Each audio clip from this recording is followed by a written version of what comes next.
இந்த செய்தியை உங்கள் மனதிலே பதிய வைப்பதற்காக மக்காவிலே ஆபுஹா என்ற ஒரு இடத்திலே நடந்த ஒரு செய்தியை ஒரு ஷேக் அவர்கள் கூறியதை ஆதாரப்பூர்வமாக உங்களுக்கு நான் சொல்லுகின்றேன். ஆபுஹா என்ற இடத்திலே ஒரு திருமண சபை நடக்கிறது. அன்று இரவு அந்த பெண்ணுக்கு திருமணம். அப்போது அந்த பெண் மகரிப் தொழுகையை முடித்துவிட்டு உடலெல்லாம் அலங்காரம் செய்துவிட்டு திருமணத்திற்காக தயாராகுகின்றார்.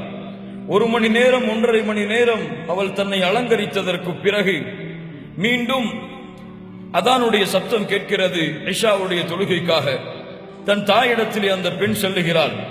சென்று கூறினாள், தாயே, தொழுகைக்கு அதான் சொல்லப்பட்டு விட்டது, கீழே என்னை அழைத்துக் கொண்டிருக்கிறார்கள், நான் தொழுகையை முடித்து வந்து விடுகிறேன் என்று. அப்போது அந்த தாய் சொன்னார்கள், மகளே, விளையாடுகிறாயா? உது செய்ய வேண்டும். நீ உது செய்தால் நீ போட்ட அலங்காரம் எல்லாம் களைந்து விடும், அழிந்து விடும். அதற்கு பிறகு மீண்டும் எப்படி போடுவது? நான் அனுமதிக்க மாட்டேன் என்று அனுமதியை மறுக்கிறார்கள்.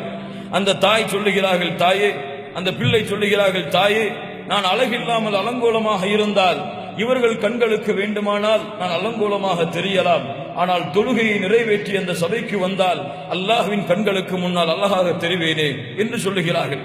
அந்த தாயிடத்திலே கடுமையாக போராடுகிறாள் அந்த பெண்மணி. அந்த பெண்ணை தாய் மறுத்து கொண்டு ஏதோ செய்து கொள் என்று விட்டுவிட்டு சென்று விடுகிறாள். அந்த பெண்ணோ உதுவை செய்துவிட்டு இஷாவுடைய தொழுகைக்கு தயாராகி தொழுது கொண்டிருக்கிறார்கள். நீண்ட நேரமாகியும் பிள்ளை வராததை நினைத்து அந்த தாய் அந்த சபைக்கு அந்த அறைக்கு சென்று பார்த்தால் அந்த பிள்ளை சுஜூதிலே மரணமாகி இருக்கிறாள். இன்னா லில்லாஹி வ இன்னா இலைஹி ராஜிஊன். கண்ணியத்துக்குரியவர்களே, இந்த செய்தி எப்படி நடந்தது? ஏன் அல்லாஹ் ரப்புல் ஆலமீன் இந்த பெண்ணுக்கு இப்படி மரணத்தை கொடுத்தான்? ஒருவேளை அந்த பெண் தொழுகை நிறைவேற்றாத நிலையிலே அல்லாஹ் மரணத்தை கொடுத்திருந்தால், ஆனால் அல்லாஹ் இப்படி மரணத்தை கொடுத்ததுடைய காரணம் என்ன? அல்லாஹுடைய தூதர் முஹம்மது ரசூலுல்லாஹ் ஸல்லல்லாஹு அலைஹி வஸல்லம் அவர்கள் தெளிவாக சொன்னார்கள் இதை பற்றிதான். இதா அராதல்லாஹு பிஅப்தின் கைரா இஸ்தஅமலஹு. ஒரு அடியானுக்கு, கொஞ்சம் கேளுங்கள் இந்த ஹதீஸை, என்னுடைய உள்ளத்திலே உங்களுடைய உள்ளத்திலே இதை பதிய வையுங்கள். ஒரு அடியானுக்கு யாருக்கு அல்லாஹ் நலவை நாடுகிறானோ, ஒரு அடியானுக்கு அல்லாஹ் நலவை நாடிவிட்டால் அவனை செயல்களை செய்யப்படக்கூடியவனாக அல்லாஹ் மாற்றுவான். அவனை நல்ல காரியங்களை செய்வதற்காக அல்லாஹ் அவனை தயாராக்குவான். எப்படி? சஹாபாக்கள் கேட்டார்கள், எப்படி அல்லாஹ்வுடைய தூதரை செயல்களை செய்பவனாக மாற்றுவான்? அல்லாஹ்வுடைய தூதர் முஹம்மது ரசூலுல்லாஹ் ஸல்லல்லாஹு அலைஹி வஸல்லம் சொன்னார்கள், யுவஃபிகுஹு லிஅமலின் ஸாலிஹின் கப்லல் மௌத்.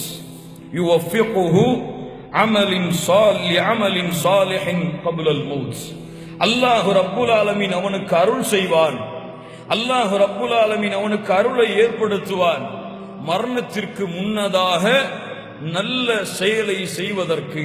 மேலும் சில ஹதீதுகளிலே மரணத்திற்கு முன்னதாக நல்ல செயலை செய்ய வைத்து அதே நிலையிலேயே அவனுடைய உயிரை கைப்பற்றுவதற்காக. சுப்ஹானல்லாஹி ரப்பில் ஆலமீன். யோசித்து பாருங்கள், லா இலாஹா இல்லல்லாஹ். ஆனால் அல்லாஹ் அந்த நலவை நாடுகின்ற கூட்டத்தில் என் பெயரை அல்லாஹ் பதிந்திருப்பானா? நானும் அப்படிப்பட்ட நிலையில் தான் மரணிப்பேனா? இன்று பார்க்கலாம் நீங்கள், பலர் சுஜூதிலே மரணமாகி இருப்பார்கள், பலர் தொழுகையின் நிலையிலே மரணமாகி இருப்பார்கள். இப்படியெல்லாம் நீங்கள் கேள்விப்படலாம் நல்ல மரணங்களை. இவர்களை எல்லாம் அல்லாஹ் தேர்ந்தெடுக்கின்றான். இவர்கள் பாவம் செய்யக்கூடிய நிலையிலே இவர்களுடைய உயிரை கைப்பற்றுவதை அல்லாஹ் விரும்பவில்லை. இவர்கள் பாவத்தை, குற்றத்தை, அல்லாஹ்விற்கு மாறு செய்யக்கூடிய காரியங்களை செய்து கொண்டிருக்கும் நிலையிலே இவர்களுடைய உயிரை கைப்பற்றுவதை அல்லாஹ் விரும்பவில்லை.